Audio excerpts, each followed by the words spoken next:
Hello everyone, welcome to PWUGC net. Welcome to this video session जहां पे हम बात करने वाले हैं बिहार के असिस्टेंट प्रोफेसर की वैकेंसीज को लेकर के जो भी इंफॉर्मेशन हमारे पास आ रही है उससे रिलेटेड एक वीडियो ऑलरेडी मैं कर चुकी हूं जहां पे मैं आपको बता चुकी हूं कि बिहार एलिजिबिलिटी टेस्ट या फिर जिसे स्टेट लेवल एलिजिबिलिटी टेस्ट नाम भी दिया जा सकता है, ये असिस्टेंट प्रोफेसर की वैकेंसी को फुलफिल करने से पहले होगा, क्योंकि असिस्टेंट प्रोफेसर की वैकेंसी के लिए ये एक मिनिमम क्राइटेरिया होगा।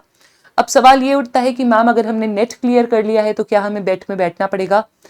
सामान्यतः ऐसा नहीं होता है। अगर आपने नेट क्लियर किया है तो आप स्टेट एलिजिबिलिटी टेस्ट को छोड़ सकते हैं। आपके नेट की एलिजिबिलिटी यहाँ पे मिनिमम एलिजिबिलिटी के क्राइटेरिया को पूरा करती है।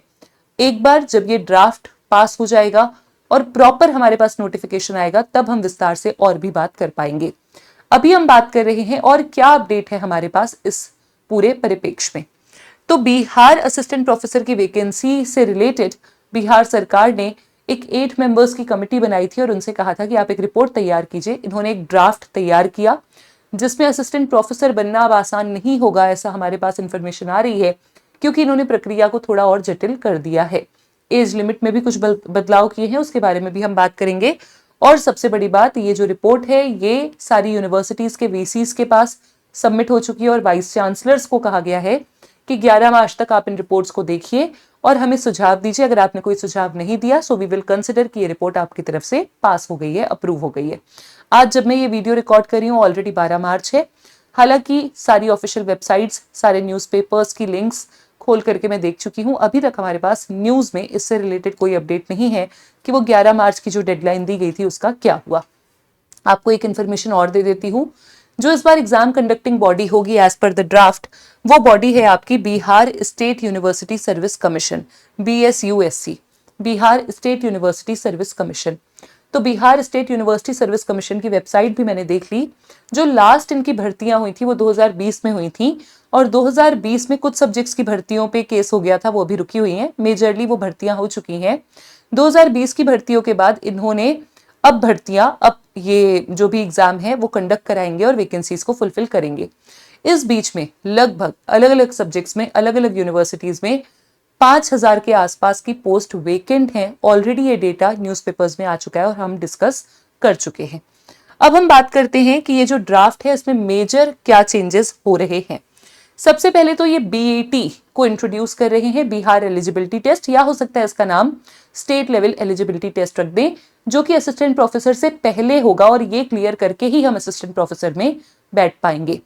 उसके बाद BET एग्जाम हमारा नेट की तर्ज पे होगा। तो नेट का अपना जो भी सिलेबस आप पढ़ चुके हो उसको वापस से पढ़ना शुरू कर दो, या फिर आप पढ़ रहे हो तो उसको और थोड़ा फैक्चुअल इन्फॉर्मेशन को देख करके ध्यान में रखते हुए, वन लाइनर सवाल ज्यादा आते हैं, पढ़ना शुरू कर दीजिए, क्योंकि BET और नेट का तर्ज सेम होगा। तर्ज मतलब हम मान के चल रहे हैं कि पैटर्न सेम होगा, यानी ये भी नेगेटिव मार्किंग वाला एग्जाम नहीं होगा। हालांकि सिलेबस एग्जैक्टली क्या है, पैटर्न एग्जैक्टली क्या है, वो डिटेल अभी आनी बाकी है। असिस्टेंट प्रोफेसर की वैकेंसी में आप बैठोगे जब आपने BET क्लियर किया। असिस्टेंट प्रोफेसर की वैकेंसी 2 लेवल के एग्जाम्स के बाद होगी। पहला रिटन टेस्ट यानी सब्जेक्टिव, जिसमें आपको आंसर राइटिंग करनी होगी। यहाँ पे 160 नंबर का पेपर होगा और मिनिमम आपको 50% मार्क्स लाने होंगे। अगर आपने 50% लाए तभी आप अगली लेवल पे बैठ पाओगे, जो कि है इंटरव्यू, जो कि 40 नंबर का होगा। फिर आपके रिटन टेस्ट और इंटरव्यू के मार्क्स के आधार पर मेरिट लिस्ट बनेगी और आपको यहाँ पे क्लियर हुआ आपका कि नहीं आपको बताई जाएगी। एक और इंपॉर्टेंट अपडेट हमारे पास आ रहा है, वो ये है कि जो एज लिमिट है वो 23 से 45 वर्ष तक है। यानी मिनिमम अगर आप 23 वर्ष के हो और मैक्सिमम अगर आप 45 वर्ष के हो तो ही आप इस असिस्टेंट प्रोफेसर की वैकेंसी में बैठ सकते हो। अगर आपने 45 से ऊपर की आपकी एज है तो आप नहीं बैठ सकते हो। पहले ये एज लिमिट 55 साल हुआ करती थी, इस बार 10 साल की एज लिमिट को भी घटा दिया गया है। एग्जामिनेशन कंडक्टिंग बॉडी है Bihar state university service commission, जो कि यहाँ पे पूरा रिक्रूटमेंट कर रही होगी। ये इन्फॉर्मेशन हमारे पास कहाँ से आई है? ये न्यूज आर्टिकल है जहां से हमारे पास इन्फॉर्मेशन आई है 10 मार्च का। और आपको एक चीज और ध्यान रखनी है कि ये अभी ड्राफ्ट है, जैसे कि मैंने पहले भी बताया है। बहुत सारे स्टूडेंट्स के बहुत सारे मैसेजेस आ रहे हैं मेरे पास टेलीग्राम पे, मैं देख रही हूँ सोशल मीडिया पे बच्चे लिख रहे हैं, एस्पिरेंट्स लिख रहे हैं कि अगर आप रिटन टेस्ट को इंट्रोड्यूस कर रहे हो तो रिटन टेस्ट को आपको इंट्रोड्यूस नहीं करना है, क्योंकि ये सब्जेक्टिविटी के कारण यहाँ पे धांधली होने के चांसेस ज्यादा होते हैं, so on and so fourth. अब देखो फाइनल क्या हमारे पास आ रहा है वो तो हम देखेंगे। अगर रिटन टेस्ट हो रहा है तो ये पहली बार किसी असिस्टेंट प्रोफेसर के एग्जाम में रिटन टेस्ट नहीं होगा, और भी ऐसे बहुत सारे एग्जाम्स हैं जहां पे रिटन टेस्ट होते हैं। अभी यूपी में वैकेंसीज आई हैं, अगर हम यूपी की ही बात करें तो यूपी असिस्टेंट प्रोफेसर में भी रिटन लेवल होता है। तो अगर ऐसा हो रहा है, so let's be in good faith and let's trust the process, let's start preparing as of now. बाकी जो भी फाइनल होगा वो अपडेट हम आप तक लेकर के आएंगे।